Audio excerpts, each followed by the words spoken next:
অনেক দিন ধরে কাজটা কর্ম করে করতে পারতাছি না, তো আজকে সকাল সকালে ছাদে উঠে আসছি কাজ করার জন্য। তো আসসালামু আলাইকুম, সবাই কেমন আছেন? আশা করি কাছে দূরে যে যেখান থেকে ভিডিওটা দেখতেছেন আল্লাহ পাক সবাইকে ভালো রাখছে।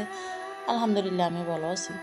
তো আসলে যেহেতু দুন্দুরের লতা কিন্তু গাছ, তারপরে কারেন্টের তারমার সব একদম বেড়ে গেছে। তো অনেকদিন ধরে এগুলা কাইটা ফালামো চিন্তা করি, কিন্তু কাটা হয় না। তবে আজকে একদম সকাল ভোরবেলা উঠছি, যেহেতু একদম একদম ভোরবেলার থেকে এখন অনেক রৌদ্র ওঠে, তো এগুলো ফালাই থেকে দেখলাম নিচে একদম পাতা ফাতা সব উড়ে গেছে। তো আবার এগুলো পরিষ্কার করলাম ঝাড়ু দিয়া।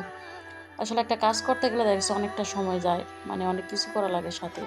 তো তারপর দুইটা পেঁপে আনলো, একদম গাছ পাকা পেঁপে। তো পেঁপেগুলো কাইটা নিলাম, কাইটা খাইয়ে নিলাম। আসলে সকালবেলা কিন্তু খালি পেটে পেঁপে খাইতে পারলে ভালো, যাদের গ্যাসের অনেক সমস্যা।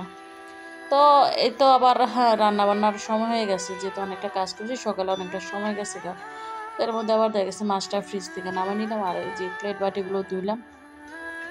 আর দুন্দুল গাছ পরিষ্কার করতে গিয়ে দুন্দুলগুলো পাইছিলাম একদম ছোট ছোট।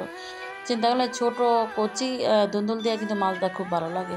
তো শিং মাছ দিয়া দুন্দুল দিয়ে মাছ রান্না করবো আর কি। আর এখানে এই যে ডিম আর আলু, আর ডিম দিয়া আলু দিয়ে রান্না করবো।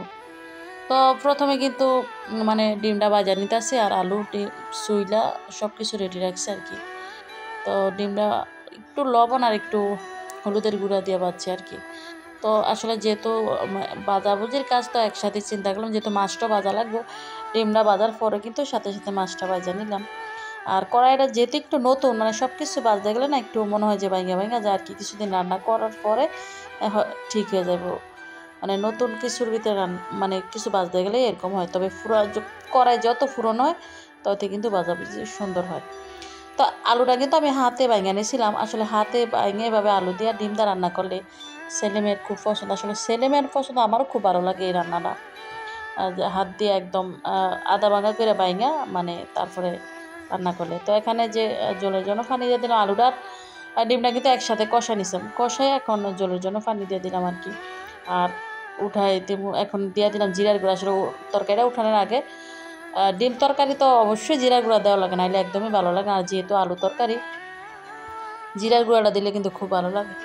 তো এখানে আবার তেলের মধ্যে পেঁয়াজটা ভাজা, তারপরে দিয়ে দিলাম দুন্দুল আর আলু। আর দুন্দুলের সাথে কয়েকটা আলু দিছিলাম, কারণ ছেলেমেয়েরা তো ওরা দেখা গেছে আলু দিয়ে খাইবো আর কি, যদিও দুন্দুল না খাই কারণ।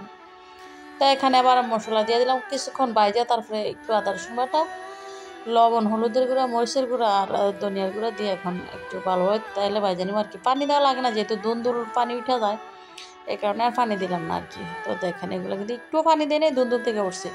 তো মাছটা দিয়ে দিলাম, দেওয়ার সাথে একটু পানি দিছিলাম, বেশি না, কারণ যেহেতু আলু দিছিলাম সাথে, আলুটাই তো সিদ্ধ হইতে হইব। তো দিয়া যে তরকারিটা জাল করে নিতেছে। আর এর মধ্যে একটু জিরার গুঁড়া দিলাম। আজকে ধনিয়া পাতা ছিল না, এই কারণে জিরার গুঁড়াতে কাজ সেরে গেল, মানে কাজ সেরে নিলাম আর কি। তারপরে অনেক তরকারি আছে যে ধনিয়া পাতা দিলেও কিন্তু জিরার গুঁড়া দেওয়া লাগে। তো ধন্যবাদ সবাইকে, ভালো থাকবেন সবাই, আল্লাহ হাফেজ।